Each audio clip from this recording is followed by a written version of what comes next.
The opening scene features a man named Milo Stanfield who is suffering from autism spectrum disorder, or ASD. He is seen standing on a street of New Jersey, keeping an eye on a woman in a nearby flower shop. In the midst of this, he also seems to be doing some complex calculations related to the timing of events happening in his surroundings. Milo notes the approach of a passenger bus, a pothole, a street artist, and a bicycle rider speeding. Following these observations, he crosses the street and strategically places a pen on the top of a mailbox adjacent to the pothole. Soon after, his planned chain reaction takes place. A taxi runs over the pothole, splashing the water on the pen, causing it to fall to the ground. This captures the attention of the street artist, who then walks forward to pick up the pen. At the same moment, the speeding cyclist collides with the artist, which results in him striking the mailbox and falling on the fruit stand nearby. Chaos ensues in the street, diverting the attention of everyone, including the bus driver. As a result, he does not notice the traffic light turning red and hits the same woman crossing the road, killing her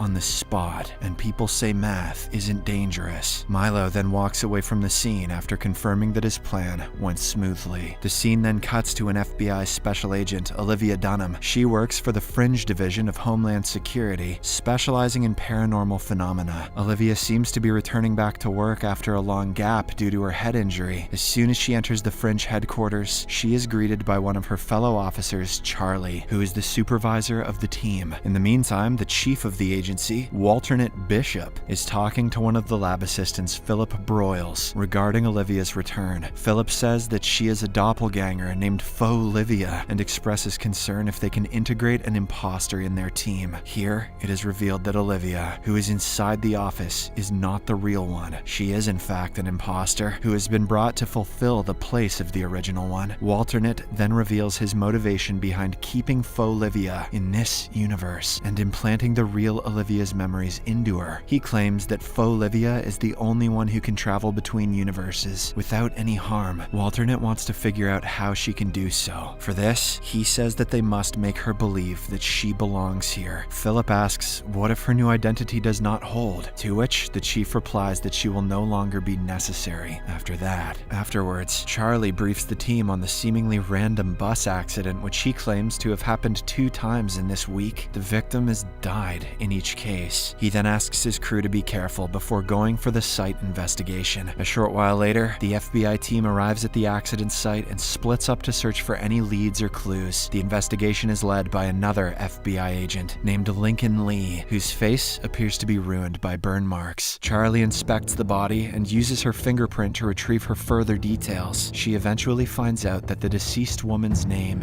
is Julian Foster. Meanwhile, Olivia questions the bus driver, who is shaken by the incident, as he has never even hit any birds or animals until now. Simultaneously, Agent Lee tests for any signs of environmental factors but finds nothing. However, he does find the same ballpoint pen at the scene. After inquiring with the eyewitnesses, Olivia approaches Agent Lee and tells him that the local artist had bent down to pick up the pen, during which he collided with the bicycle rider and fell into the fruit stand. Upon hearing this, Agent Lee speculates that the pen is the main element that created a sequence of reactions, ultimately leading to the victim's death. The next day at Fringe headquarters, Agent Lee and Charlie are trying to find out a connection between the bus accidents that happened in the 2 days. Agent Lee spots the same ballpoint pen in the photo of the first accident, which makes him even more convinced that someone has orchestrated the chain of events. Following this, they go to talk to a mathematician of the Fringe agency, Astrid, and tell her about the events. However, she claims that no human can carry out such a chain of events and mold it in his or her favor twice. Amidst their argument, another similar bus accident takes place, leaving Astrid in shock. 2 + 2 equals you get hit by a bus. The FBI agents immediately rush to the site and find that the victims are still alive this time. Upon questioning the bystanders, they learn that a dog suddenly crossed the road, causing the bus to lose control. Just then, Olivia notices a similar ballpoint pen rolling down in the ground, which makes her realize that the chain of events is not over yet. She looks around and spots a suspicious Milo looking down from an overhead bridge. Moments later, a man wearing earbuds walks walks forward to cross the street, only to be hit by an oncoming ambulance. I guess the paramedic needed to hit his quota. With her suspicions confirmed, Olivia alerts her team and races towards Milo. Seeing this, the latter instantly calculates another series of events and throws a bicycle off the bridge. This prompts a bus to change its path and drive right under the overhead bridge. Olivia holds him at gunpoint, threatening him to surrender, but Milo jumps off the bridge, lands on the bus's roof, and gets away. Milo is the bus whisperer. After this event, Milo returns home to find his sister Madeline worried for him. She tells him that she has been getting numerous calls from the hospital, but he ignores her. She then tries to convince him to surrender, claiming that he has gone way too far. However, Milo anticipates her actions and completes her sentences, effectively silencing her. Not long after, Madeline shows him a small plastic horse toy, a reminder from their mother. This makes him feel uneasy, and he walks away, saying that it is irrelevant now. On the other hand, Agent Lee is taken to the hospital for his regular skin checkup. Before entering the burn chamber, he asks Olivia to focus on finding commonalities among the 3 victims. Heeding his instructions, Olivia returns back to headquarters and starts talking to the witnesses of the accidents. After a bit of inspection, she discovers ties between the 3 victims and a medical center. All 3 of them were directly or indirectly related to this center. She shares her discovery with Charlie, and the two immediately head to this very medical center. Upon arriving there, Olivia notices that one set of patients are using the same ballpoint pens, as they are unable to cope with digital devices. iPads make them eye-mad. Later, they meet Dr. Levin, a chief doctor who recognizes all 3 victims of the bus accidents. After briefing them on some details about the victims, Dr. Levin explains that they have been helping mentally challenged patients with experimental processes to boost their intelligence. He also shows them video footage of their patients, in which Olivia spots Milo. Upon inquiring about him, Dr. Levin responds that he is one of their patients who also went through the same drug trial that boosted his IQ exponentially. He goes on to say that Milo was released from the hospital under supervision of his sister, and that he was scheduled to return back in order to reverse the experimental process. But now he is not responding to their calls, and he is killing everyone who is trying to take control of him. After learning about Milo's sister, the FBI agents decide to pay her a visit. Unbeknownst to them, Milo is keeping a close eye on Olivia, noting every single pattern of her movements and predicting her next move. Later on, Charlie and Olivia arrive at Milo's place, where they are greeted by Madeline. They ask her about Milo's whereabouts, but she claims to be unaware of them. Sensing that she is hiding something, the agents tell her about the crimes he has committed and how dangerous it is to let him roam free. While Charlie goes to investigate Milo's room, Olivia shares about her late sister, revealing how they used to care for one another. This comforts Madeline enough to share more details about her brother. She explains that Milo is able to predict the outcome of numerous events down to the smallest detail, and that she can break Milo's concentration only by showing him the toy horse. Whenever he sees Bullseye, he gets a Woody. Olivia eventually manages to persuade her to disclose anything she knows, emphasizing that they are concerned for civilians, as well as Milo's safety. Madeline then hands her a note revealing the location of the hotel that Milo is currently staying at. After this, Olivia and Charlie discuss plans with Astrid on how to capture Milo. However, they soon realize that any plan would be futile because he can predict their every move. As a result, they opt to approach the hotel directly without any backup. I don't know how that's going to help, but they know best. In the meantime, Milo is seen at his hotel room, looking down through the window and envisioning scenarios that are going to happen in the next few minutes. With his ability, he predicts that Olivia and Charlie will arrive soon and that they will chase him. He also calculates that he can kill Olivia by luring her through a marked zone of a construction site where the air is too thin and crushing her under a load of cement bricks. Just like he predicted, the 2 FBI agents arrive at the hotel and find Milo waiting for them in the street. He then runs towards the construction while the agents pursue him. Olivia, who is unaware of the warning signs for the thin air zone, races through it instead of of stopping to put on a respirator. This actually makes Milo's calculation wrong. He didn't think she'd be that dumb. In addition, she also dodges a pile of cemented bricks, which Milo assumed would crush her. The villain is shocked to witness his calculation going wrong and is ultimately caught by her. At this point in time, Olivia nearly asphyxiates herself due to the low level of oxygen, but thankfully, Charlie arrives in the nick of time and helps her with a breathing apparatus. In the aftermath of these events, Charlie asks Olivia about why she did not stop to put on a respirator, to which she responds that she did not recognize the warning sign. Later on, Olivia brings Madeline to the hospital, where Milo is seen interacting with a supercomputer. According to the doctor, the IQ-boosting drug has been in Milo's brain for too long, due to which they are unable to carry out the reversal process. Now, his mind has become so advanced that only machines can comprehend his thoughts. Saddened by this news, Madeline goes inside the room and leaves the toy horse in front of her brother. The same evening, Olivia is at her place when she experiences a vision of Peter, her boyfriend from another universe. He tells her that she does not belong to this universe. In order to back up his claim, he reminds how her lack of knowledge regarding this universe saved her life earlier. According to him, she would have died if she had recognized the warning signs and stopped there. Peter encourages her to try recalling all of her memories and also kisses her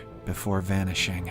Subscribe for more videos like this, turn on notifications, and leave a like to help the channel out. Thank you for watching.